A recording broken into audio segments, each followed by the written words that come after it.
Donc, cette question des comportements de l'homme au travail a trouvé sa naissance avec les travaux de Elton Mayo, qui est un psychologue, professeur américain à la Harvard Business School, qui a essayé de voir un peu quel est l'impact des climats psychologiques au sein de l'entreprise, de l'organisation en général, et des modalités de commandement sur le comportement au travail et sur la productivité.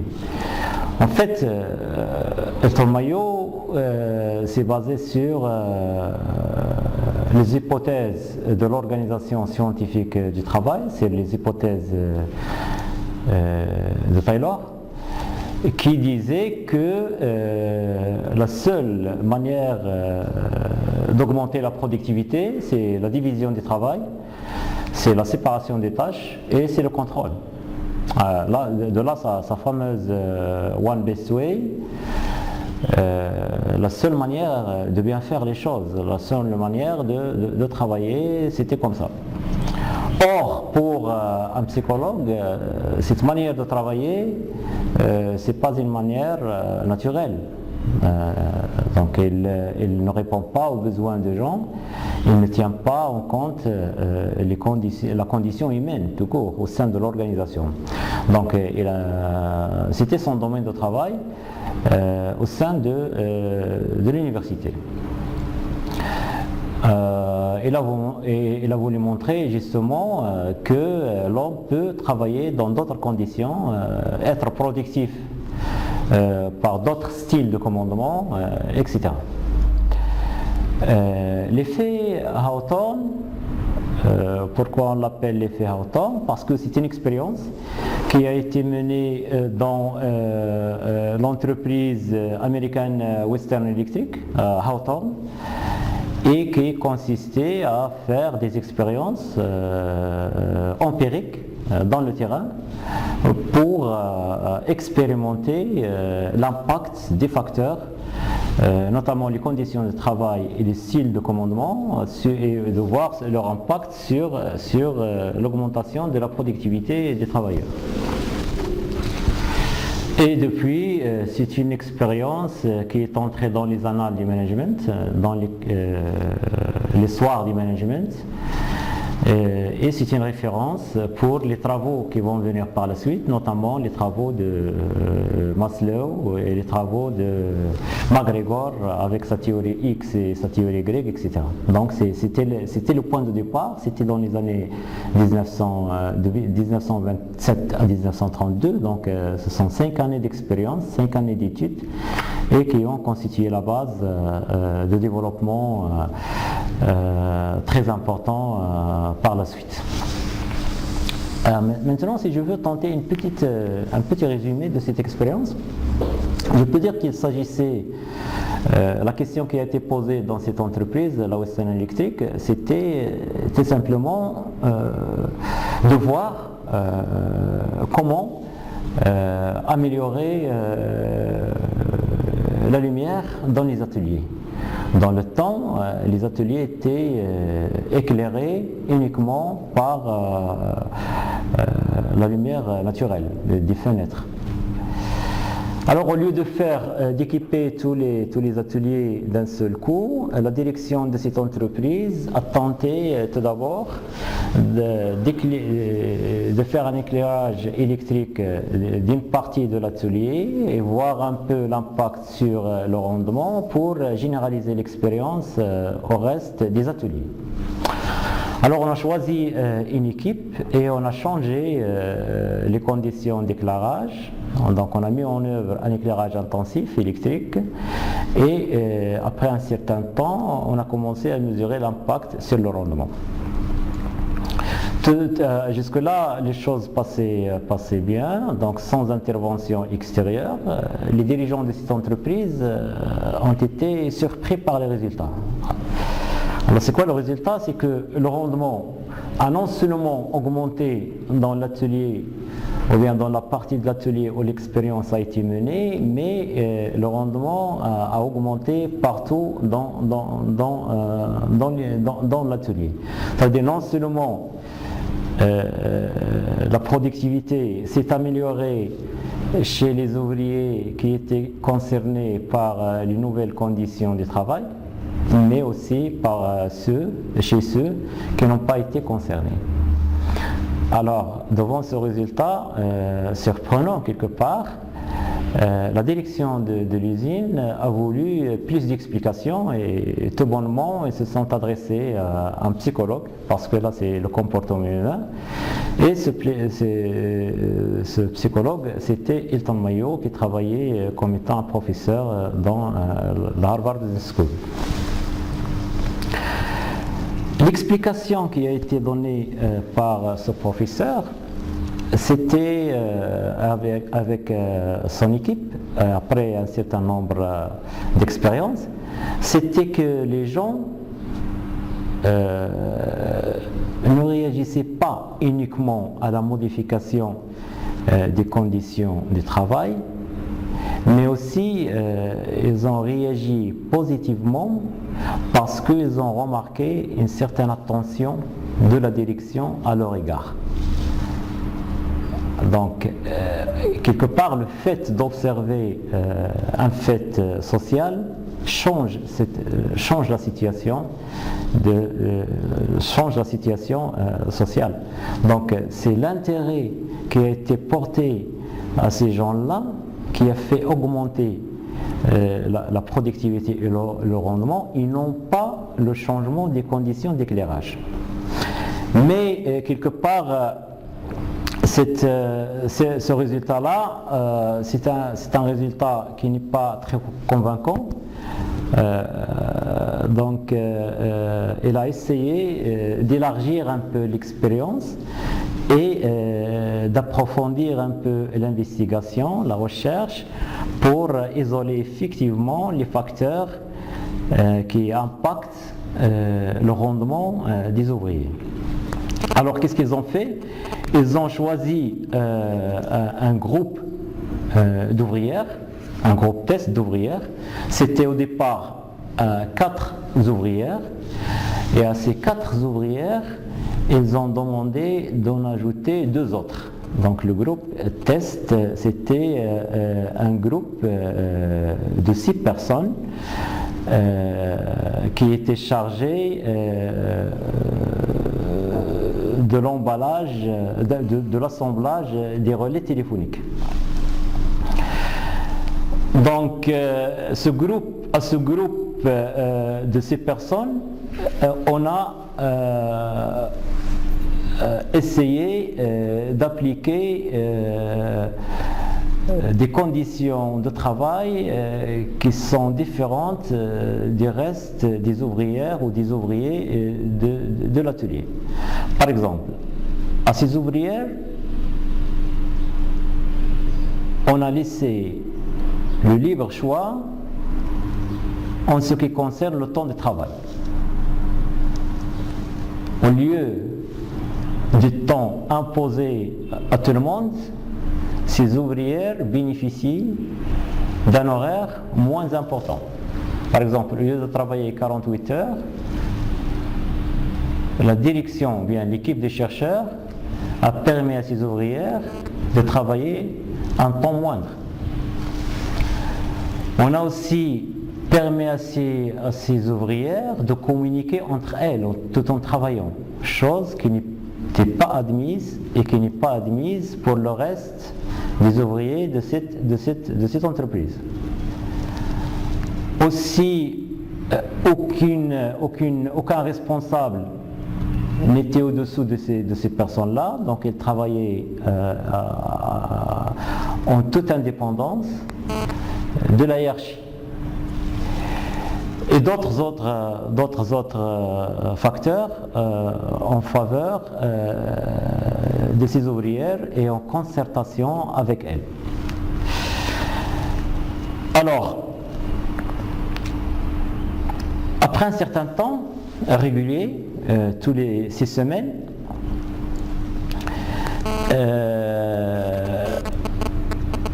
il y avait une évaluation de leur rendement. Ce qu'on a remarqué, c'est que durant toute cette période-là, passée, le rendement et la productivité des ouvriers s'est accru. Donc, leur productivité s'est améliorée par rapport à la productivité des autres membres de l'usine. Aussi, le taux d'absentéisme était de loin inférieur à celui des autres membres de cette usine. Là, jusque-là, les choses entraient dans le cadre de départ. Donc, c'était des conditions favorables à la communication, des conditions favorables à l'autonomie, des gens travaillaient dans des situations, je dirais, d'indépendance. Ils bénéficiaient d'une certaine liberté, donc ils étaient à l'aise dans leur travail, ce qui s'est répercuté positivement sur la productivité et sur le rendement. Les choses vont prendre une autre tournure au moment où Elton Mayo a eu l'idée de revenir petit à petit aux conditions de départ. Ça veut dire les conditions, entre parenthèses, favorables dans lesquelles dont on a fait bénéficier ces ouvriers-là. À un certain moment, on commence à les éliminer et à revenir aux situations de départ. Par exemple, au niveau de l'horaire, donc on a revenu, on a adopté l'horaire avec lequel travaillait tout le monde, donc 48 heures par semaine. Même si on a changé l'horaire pour qu'elle soit le même que celui de départ, la productivité a continué à augmenter. Même si on a changé les conditions d'éclairage, la productivité a continué à augmenter. Même si on est revenu à la situation d'avant le test, la productivité a continué à augmenter. Alors, tout ça montre que, tout simplement, ce sont donc les méthodes et le style de management qui font la différence entre les deux situations. Donc, les gens sont beaucoup plus sensibles au style de management, ils sont beaucoup plus sensibles au climat psychologique au sein de l'organisation qu'aux conditions matérielles de travail. Et de là, l'importance de la motivation et l'importance du management et son impact sur le comportement de l'homme au travail. Donc l'effet Hawthorne est maintenant, c'est une expérience qui est très connue et qui a constitué les bases d'un management axé sur la compréhension quelque part et la motivation des personnes au sein du travail. Donc le thème de la motivation, c'est un thème central dans le management auquel beaucoup d'auteurs ont contribué avec beaucoup d'expérience, beaucoup de résultats empiriques et qui permet, sa compréhension effectivement permet à la direction de l'entreprise de prendre les bonnes décisions allant dans le sens de la réalisation des objectifs de l'entreprise. Voyons maintenant comment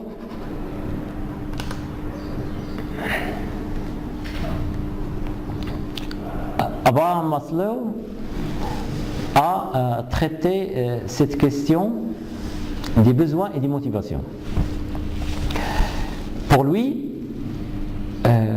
l'individu, et remarquez bien que Maslow lui aussi il parle d'un individu, comme quoi la question de la motivation c'est une question individuelle, personnelle, donc elle concerne chaque personne à part. pris à part,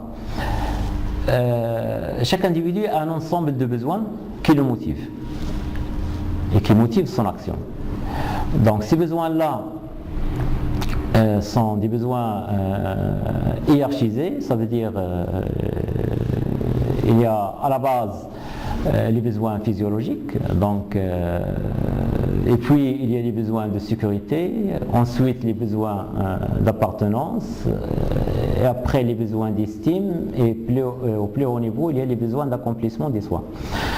Tout ça, Maslow l'a schématisé par sa fameuse pyramide des besoins, qui commence effectivement par des besoins d'ordre physiologique, se nourrir, se vêtir, se loger. Donc ce sont des besoins basiques, des besoins qui sauvegardent la dignité humaine. Donc toute personne doit tout d'abord subvenir à ses besoins, satisfaire ses besoins avant de penser à des besoins de sécurité. Bon, le principe chez Maslow, c'est que dans cette théorie-là, c'est que un besoin supérieur n'est recherché qu'une fois un besoin d'ordre inférieur est satisfait. Donc, après la satisfaction des besoins physiologiques, l'homme au travail cherche à assurer ses besoins de sécurité. Sécurité, c'est un mot large qui peut signifier à la fois la sécurité physique, donc se prémunir contre des agressions physiques par exemple, ensuite la sécurité psychique, donc éviter le stress, éviter la dépression, éviter des situations où l'homme peut développer des maladies, etc. Et il y a bien entendu la sécurité économique, donc c'est sauvegarder un revenu régulier, un emploi sûr, faire en sorte que cette garantie de l'emploi soit durable, etc. Une fois ces besoins de sécurité satisfaits, donc l'homme aspire à des besoins d'appartenance. Alors là, c'est l'appartenance, ça veut dire le sentiment d'être accepté, le sentiment d'être aimé, c'est la famille, etc. Une fois ce troisième degré, ce troisième niveau des besoins est satisfait, alors là l'homme commence à développer des besoins d'estime. Donc être une personne influente, une personne qui est écoutée, une personne qui peut influencer les décisions de son entourage, etc. Et au dernier niveau de l'échelle, il y a les besoins d'accomplissement de soi. Donc là, c'est le souhait de tout être humain, c'est faire ce qu'il aime vraiment dans la vie, c'est fonder une fondation, c'est la bienfaisance, etc., etc. Donc là, c'est une échelle qui part des besoins physiologiques et qui se termine par des besoins d'ordre plus important d'accomplissement de soi. Alors l'importance de cette échelle, cette hiérarchisation des besoins au sein de l'organisation, ou bien son importance pour le management, c'est que le management doit motiver les gens selon leur niveau de besoin. Autrement dit, une personne, par exemple, qui est au niveau 3, qui a déjà satisfait le niveau 3, et on peut le remarquer, un management axé sur la motivation, sur la rémunération par le salaire, par le prime ou par la sécurité de l'emploi, peut s'avérer un management qui n'est pas efficace dans ce cas-là. Alors là, il faut essayer de le motiver par d'autres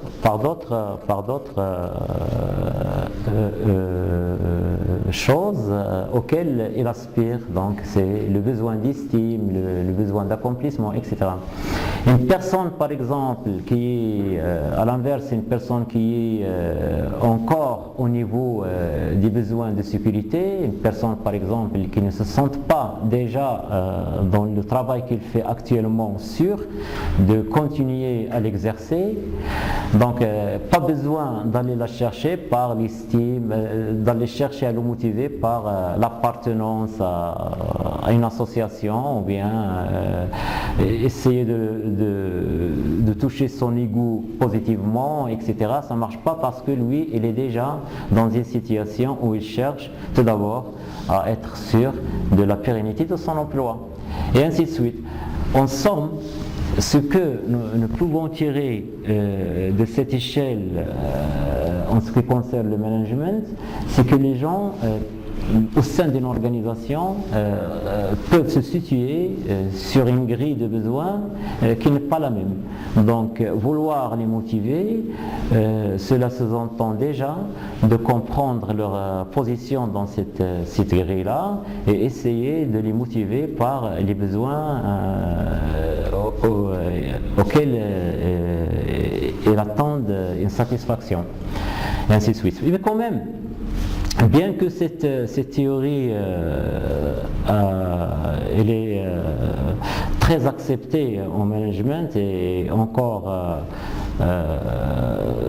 étudiée dans les universités, elle présente quand même quelques critiques qui concernent effectivement cette question de la hiérarchisation des besoins.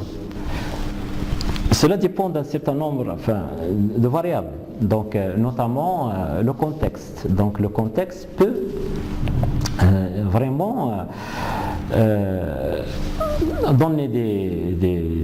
montrer des situations qui ne cadrent pas totalement avec ce schéma des besoins de Maslow. Par exemple, comment expliquer le dévouement d'une personne dans le travail et pour son travail, même s'il est encore au niveau des besoins physiologiques. La bravoure, par exemple. Un soldat en guerre, par exemple, qui donne sa vie. Là, il cherche l'accomplissement de soi, en fait, en réalité. Mais est-ce que cette personne, elle est déjà au niveau 5 de la réalisation de ses besoins, de la satisfaction de ses besoins? Donc là, c'est une critique qui montre que cela dépend des cultures, cela dépend des personnes. Une personne, par exemple, au niveau 2 des besoins de sécurité, peut déjà aspirer à être influente, à être pesante, avoir un certain poids au sein de sa famille, au sein de son entourage, parce que en fait, cette question de la hiérarchisation peut se trouver quelque part contredite par la réalité selon les contextes culturels. Mais globalement, cette théorie, comme toute théorie, c'est une approche de la réalité, donc c'est pas toute la réalité, mais c'est une façon approximative de voir la réalité. La hiérarchie des besoins, c'est une grille de lecture des comportements humains au sein des organisations qui a montré son caractère opérationnel et son caractère plus ou moins objectif.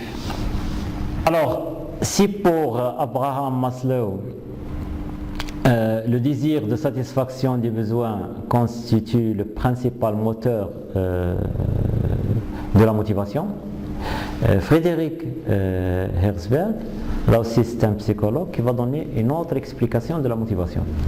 Il dit que la motivation au travail, elle est liée à deux facteurs qui sont la satisfaction et l'insatisfaction. Ces deux facteurs-là sont des facteurs indépendants.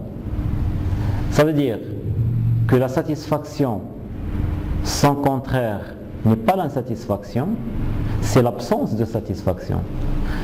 La satisfaction, le contraire de la satisfaction, c'est l'absence de satisfaction. Le contraire de l'insatisfaction, c'est l'absence de l'insatisfaction. Autrement dit, ce sont là deux variables, deux facteurs totalement indépendant, de telle manière que la motivation est égale à l'absence d'insatisfaction plus la satisfaction. Autrement dit, c'est l'absence de facteurs d'insatisfaction.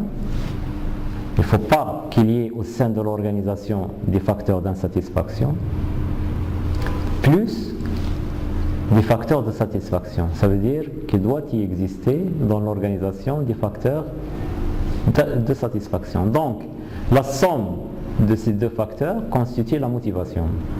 Une personne qui est motivée, c'est une personne qui ne ressent pas une certaine insatisfaction, mais c'est une personne qui ressent en plus une certaine satisfaction. Alors, l'insatisfaction, c'est quoi tout d'abord l'insatisfaction?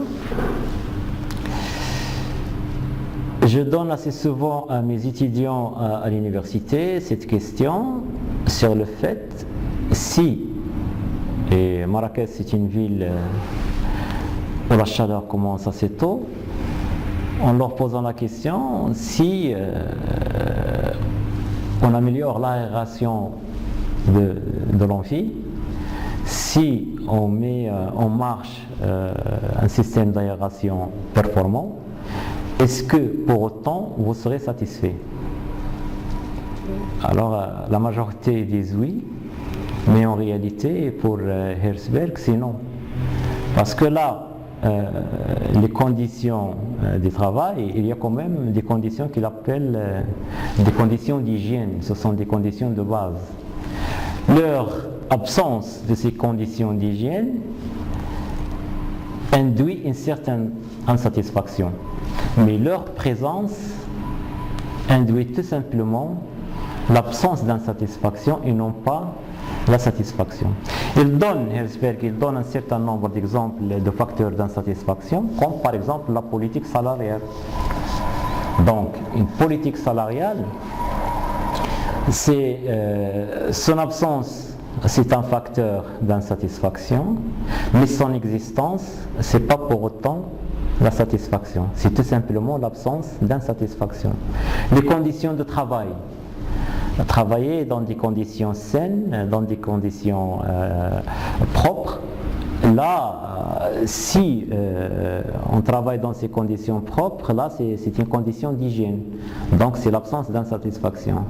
Sinon, donc on est insatisfait parce qu'on travaille dans un environnement malsain.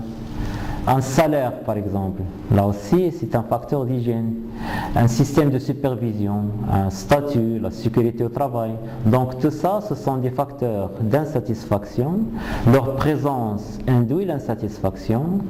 Leur absence n'induit pas de satisfaction, mais tout simplement l'absence d'insatisfaction.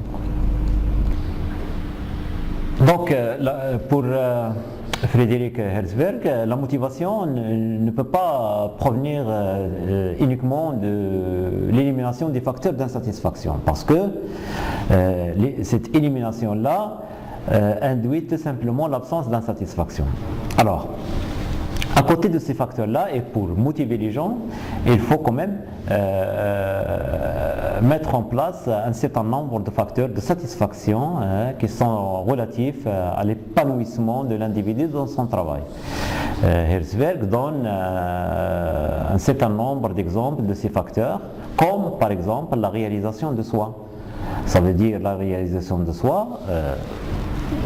Ça a été cité dans la hiérarchie des besoins de Maslow comme étant le niveau supérieur de la pyramide. C'est le fait qu'une personne se trouve épanouie, épanouie dans son travail, qui travaille en harmonie avec soi-même, qu'elle fait ce qu'elle aime dans son travail, qui se sente à l'aise dans son travail. Là, c'est un facteur de satisfaction. Une personne, par exemple, dans une organisation qui voit qu'il y a possibilité d'être bien, possibilité d'être soi-même, possibilité de réaliser ses ambitions, d'être épanoui, là c'est un facteur qui va pousser cette personne à travailler et il va être motivé, il va être finalement satisfaite. Un autre élément, par exemple, l'évolution de carrière. Une personne au sein d'une organisation, d'une entreprise, doit quelque part avoir une certaine visibilité sur l'évolution de son métier, sur l'évolution de son emploi, les perspectives de développement de carrière, les perspectives d'apprentissage, les perspectives d'accéder à d'autres postes. Là aussi, c'est un élément qui est très important et qui motive les gens au travail. L'autonomie, pouvoir travailler en toute autonomie, et là aussi c'est un élément qui est très motivant et c'est un affranchissement, si vous voulez, des contrôles stricts.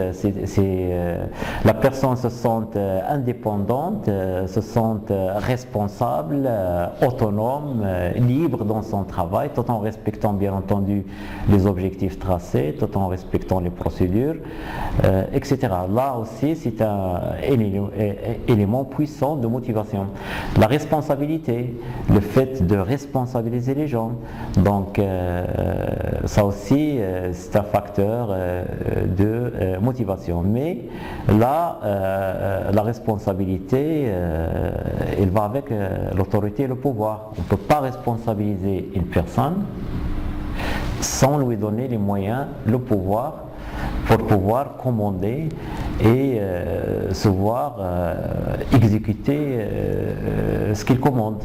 Donc responsabilité, c'est généralement lié à l'évaluation, donc à la sanction. Donc une personne, pour qu'elle soit responsable et à mesure de cette responsabilité, elle doit avoir à côté de la responsabilité un pouvoir, une certaine capacité d'exiger l'exécution des ordres. Ensuite, il y a un autre exemple cité par Herzberg, c'est la reconnaissance.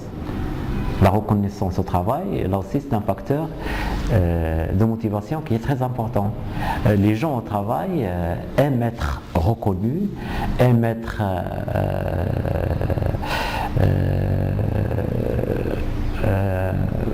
estimés positivement sur la base de ce qu'ils ont fait. Ça leur motive pour faire de mieux en mieux, ça leur motive de travailler et dans de bonnes conditions moralement parlant. L'intérêt au travail, il faut aussi que le travail présente un certain intérêt pour la personne. Intérêt peut-être matériel, ça c'est sûr, mais aussi sur le plan personnel, un intérêt sous forme de formation, sous forme d'acquisition d'expérience, sous forme de réalisation d'aspirations personnelles, etc. Donc le travail, pour qu'il soit motivant, doit présenter un certain intérêt pour la personne. Donc tout ça, tous ces facteurs-là, lorsqu'ils existent, alors là, ils sont des facteurs de satisfaction et sont des facteurs qui poussent les gens à être motivés vers la réalisation de cette satisfaction. Voyons maintenant un autre point sur les styles de management. Et là aussi, c'est en rapport avec cette expérience de Hawthorne qui a constitué la base du deuxième chapitre. Il y a d'autres psychologues qui se sont attachés à voir comment les dirigeants mènent leur style de management et leur style de commandement. Parce que il s'est avéré que dans des situations similaires, les différences peuvent être expliquées par le style de management. Ça veut dire dans un même secteur, avec les mêmes caractéristiques environnementales, les entreprises diffèrent au niveau de leur performance et cette différence-là est directement attribuable au style de management. Donc le style de management, c'est un facteur de différenciation qui est très important. Et là aussi, c'est toujours dans la lignée, c'est toujours sur la base des résultats de l'expérience de Hawthorne. Deux auteurs se distinguent à ce niveau-là. C'est tout d'abord McGregor et Likert. McGregor, il est connu par sa théorie X et sa théorie Y, et Likert, il est connu par sa fameuse échelle de Likert. Ils sont deux psychologues américains très connus dans le domaine du management. Donc on ne peut faire ce survol du management général sans citer aussi ces deux auteurs et leurs apports au management en ce qui concerne les styles de commandement. McGregor, lui aussi, il part de l'expérience, la fameuse expérience de Hawthorne, et s'est attaqué au style de management, tout en rejetant, bien entendu, les techniques du management classique. Pour lui, le management classique, il est basé sur un certain nombre d'hypothèses qui concernent le comportement humain. Parmi ces hypothèses-là, le management classique pense que l'homme au travail fuit les responsabilités. Ça veut dire qu'il y a une certaine aversion innée pour les responsabilités. Deuxième hypothèse, c'est que l'homme au travail cherche avant tout la sécurité. Donc il veut être sécurisé dans son travail. Dans ces conditions-là, pour motiver les gens au travail, pour susciter un comportement favorable à la réalisation des objectifs de l'organisation, il faut recourir à l'autorité comme unique outil de management. Donc l'autorité, la contrainte, la sanction, là c'est la one best way pour amener les gens à travailler. Parce qu'à la base, ce management-là suppose une certaine aversion, une certaine fuite devant la responsabilité et la recherche de la sécurité de l'emploi maximum. Ça c'est la théorie X, et c'est une théorie qui est adaptée à l'organisation scientifique du travail, qui est toujours là. Donc dire que c'est le management classique, il ne faut pas le prendre sur un axe temporel. Le management classique, même s'il est classique, il est toujours en vigueur, il est toujours là. Donc là, le schéma résume un peu cette théorie X qui est adaptée à l'organisation scientifique du travail. Et le postulat de base, c'est que les salariés n'aiment pas leur travail. Ils sont par nature paresseux, puisque le travail il est pénible et c'est considéré comme une corvée, ne constitue pas une fin en soi. Donc, ils ne se soucient que de leur salaire, donc tout ce qui intéresse un travailleur, un employé, un salarié, c'est le salaire, donc c'est la rétribution, c'est le prix de son travail, et ils préfèrent être dirigés parce qu'ils fuient la responsabilité. Donc là, c'est l'hypothèse de base qui induit un management basé sur l'autorité, donc un management autoritaire qui est centralisé, donc il y a une tête pensante au sommet de l'organisation et il travaille par des procédures, par le contrôle, par la contrainte. Cette théorie-là, elle est schématisée par le management de la carotte et du bâton. Donc la carotte, elle est là, le bâton, elle est là, le responsable, c'est celui-là, donc il tend la carotte et l'ouvrier court vers la carotte. La carotte peut symboliser le salaire, la rémunération, des promesses de promotion, des promesses d'évolution de carrière, mais le bâton, il est là, donc de telle manière que jamais cet ouvrier ne va atteindre pleinement la carotte et il ne peut pas s'arrêter. Donc là, c'est la théorie X, c'est la sanction, donc ce sont les procédures, mais la motivation, elle est seulement pécuniaire, donc c'est le salaire. On suppose que cette personne-là, c'est une personne qui fuit la responsabilité, c'est une personne qui est paresseuse, donc elle a une certaine aversion innée pour le travail et pour la responsabilité.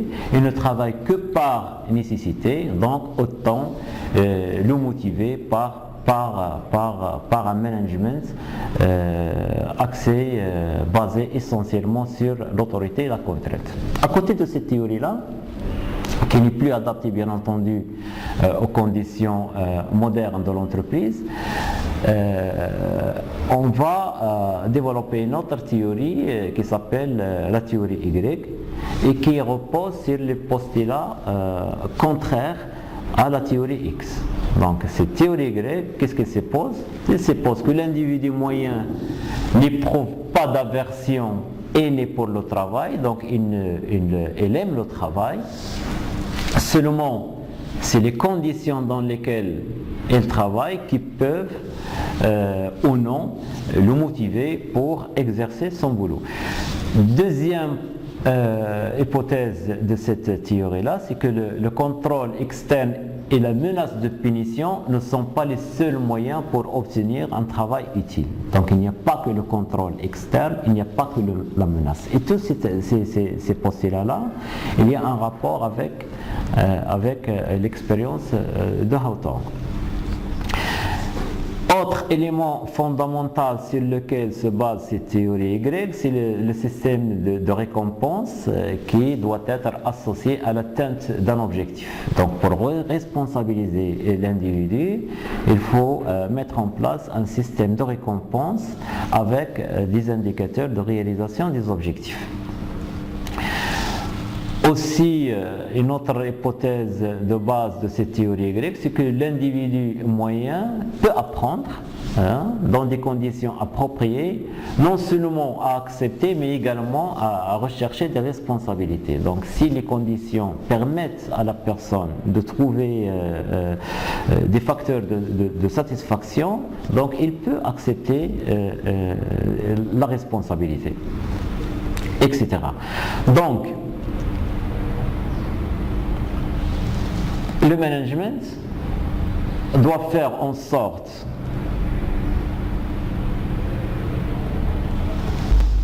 à ce que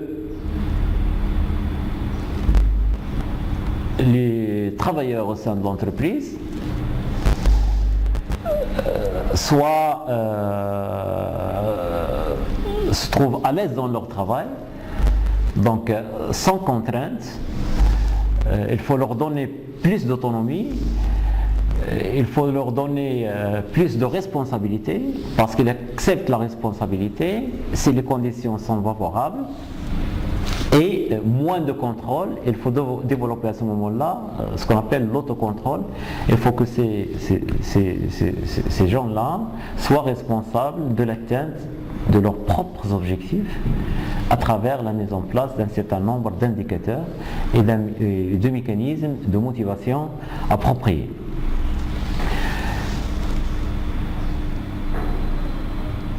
Venons maintenant à Likert, et qui lui s'est intéressé à la même problématique,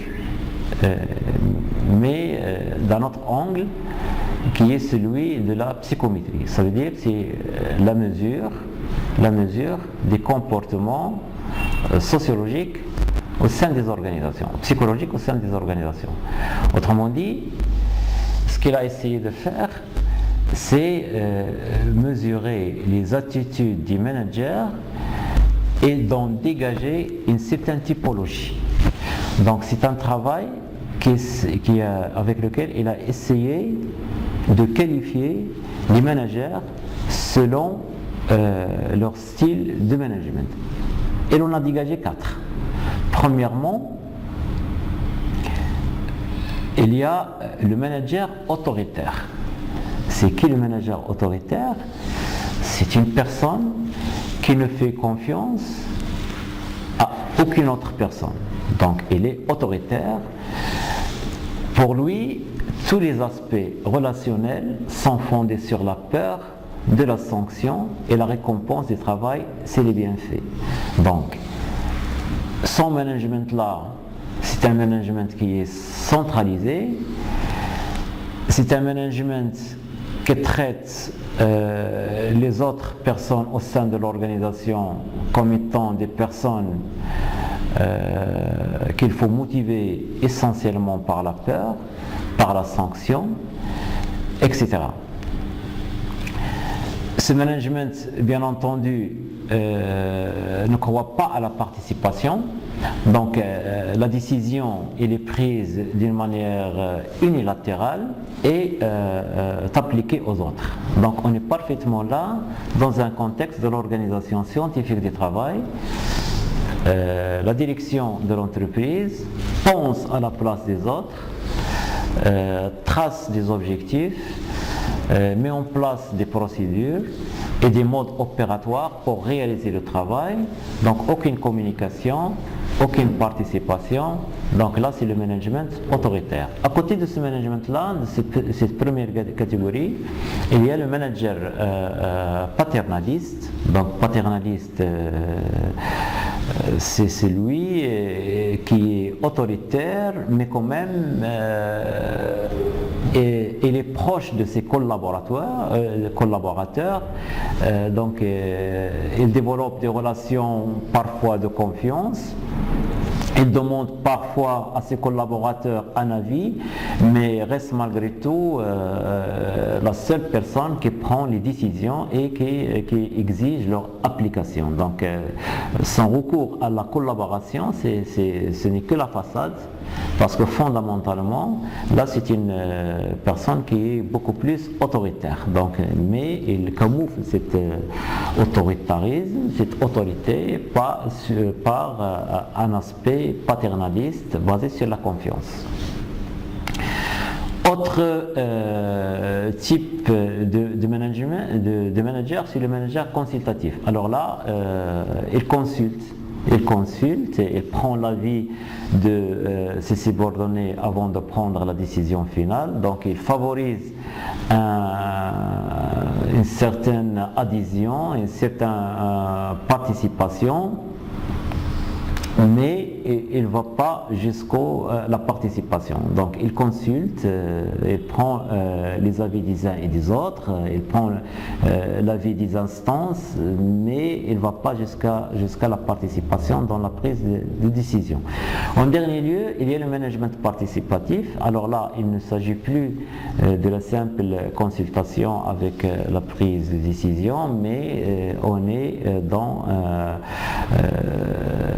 la participation à 100%, ça veut dire ce management essaie de développer des relations de confiance avec les collaborateurs et il les associe carrément dans la prise de décision.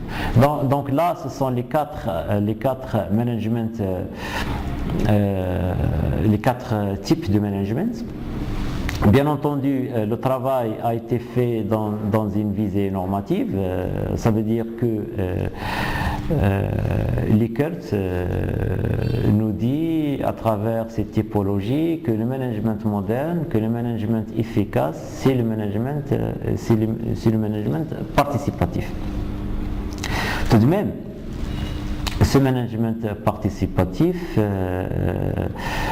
se pose un certain nombre de conditions pour qu'il soit appliqué dans les organisations. Et ces conditions-là présentent quelque part des limites à ce management participatif. Comme par exemple, il faut que tous les collaborateurs soient créatifs et aiment les responsabilités. Ça veut dire des gens qui sont disposés à innover, disposés à participer et aussi disposés à prendre des responsabilités. Or, la réalité montre que les gens aiment beaucoup plus l'autorité et les avantages que procurent des positions de pouvoir et d'autorité, mais il faut la responsabilité. Parce que tout simplement à la responsabilité est associée la sanction, donc que ce soit dans le sens positif ou bien dans le sens négatif. Donc, management participatif, oui, mais avec des gens qui acceptent d'assumer leurs responsabilités. Ça, on va le voir et le développer dans un dernier paragraphe qui concerne quelques caractéristiques socioculturelles qui limitent un peu un style de management moderne.